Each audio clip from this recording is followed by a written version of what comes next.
जय Siya Ram to all. आज का हमारा टॉपिक है classification of the interference phenomena. तो हमने क्या पढ़ा था अभी तक कि इंटरफेरेंस को कहते हैं कि modification in the intensity distribution due to the superposition of two wave. माने कि अगर आपके पास दो वेव हैं और वो दोनों वेव एक ही मीडियम में ट्रैवल कर रही हैं, तो जो नई वेव आपकी जनरेट होगी वो दोनों वेवों के सुपरपोजिशन के कारण जनरेट होगी। तो नई जो वेव होती है उसकी जो रिजल्टेंट इंटेंसिटी होती है वो हर एक पॉइंट पे अलग अलग होती है। किसी पॉइंट पर वो मैक्सिमम होती है और किसी पॉइंट पर वो मिनिमम होती है। तो किसी पॉइंट पर जब मैक्सिमम और मिनिमम होना, उसी को हम क्या कहते हैं, इंटरफेरेंस कहते हैं। तो इस इंटरफेरेंस के पैटर्न को आप दो टाइप से जनरेट करवा सकते हो। पहला एक मेथड होता है डिवीजन ऑफ वेव फ्रंट और दूसरा मेथड होता है डिवीजन ऑफ एम्पलीट्यूड। तो डिवीजन ऑफ वेव फ्रंट में क्या होता है कि wave front originating from the common source is divided into two parts by implying mirror Fresnel lenses.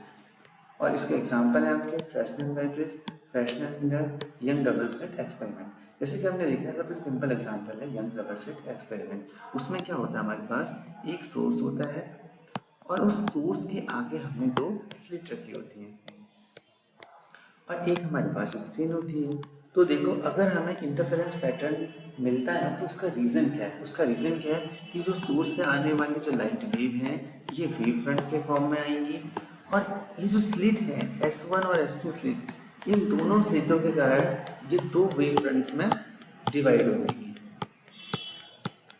यहाँ से। और ये जो दोनों वेव फ्रंट हैं इनका जो सुपर इम्पोज होना, इनका जो सुपर इम्पोजिशन होगा वो आपका इंटरफेरेंस पैटर्न को जनरेट करेगा। किसी पॉइंट पर मैक्सिमम हो जाएगा, किसी पॉइंट पर मिनिमम हो जाएगा।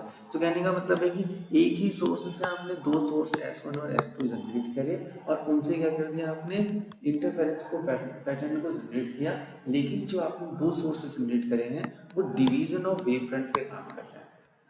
तो इसको हम कहेंगे कि division of by the help of the division of wave front we can generate the interference pattern. Similarly एक फ्रैक्शनल ब्राइट प्रिज्म भी है। इसके आने वाले लेक्चर्स में हम चर्चा करेंगे कि फ्रैक्शनल ब्राइट प्रिज्म से भी by division of wave front के माध्यम से हम इंटरफेरेंस पैटर्न को जनरेट कर सकते हैं। और सबसे इम्पोर्टेंट जो चीज़ होती है डिवीजन ऑफ वेव फ्रंट में, जो हमने सोर्स लिया होता है वो बहुत ही नैरो होना चाहिए।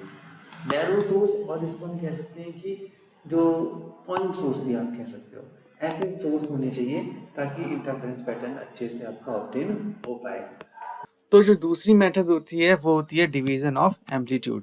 डिवीजन ऑफ एम्पलीट्यूड में क्या होता है कि आपका जो नई जो वेव जनरेट होती है, इनकमिंग जो बीम आती है वो बीम आपकी पार्शियल रिफ्रैक्शन या पार्शियल रिफ्रैक्शन या दोनों के कारण क्या होती है, दो नई वेव को जनरेट करेगी, दो या दो से अधिक जनरेट वेव को जनरेट करेगी जो कि आपका इंटरफेरेंस पैटर्न को जनरेट करेंगे। देखो, इसका एग्जांपल भी बहुत सरल है कि हमारे पास मानिए कि एक ग्लास स्लैब है, यहाँ से एक लाइट की बीम आई। तो सिंपल सी बात है, अगर ये ग्लास स्लैब है तो इसका जो रिफ्रैक्टिव इंडेक्स होगा वो ज़्यादा होगा, और जो ये इसका रिफ्रैक्टिव, ये यहाँ पर एयर है आपका, ये ग्लास हो गई।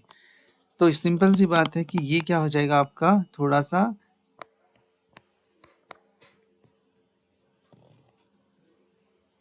नॉर्मल की तरफ बेंड होगी और यहाँ से सिमिलरली नीचे वाले इसमें ये थोड़ा सा बाहर चले जाएगी नॉर्मल से, और यहाँ पर क्या होगा, रिफ्लेक्शन भी होगा। सिमिलरली यहाँ पर भी क्या होगा, रिफ्लेक्शन भी होगा। तो जो फर्स्ट टाइम पे जो वेव आई थी उससे इसका एम्पलीट्यूड थोड़ा कम होगा और इसका एम्पलीट्यूड थोड़ा और कम हो जाएगा।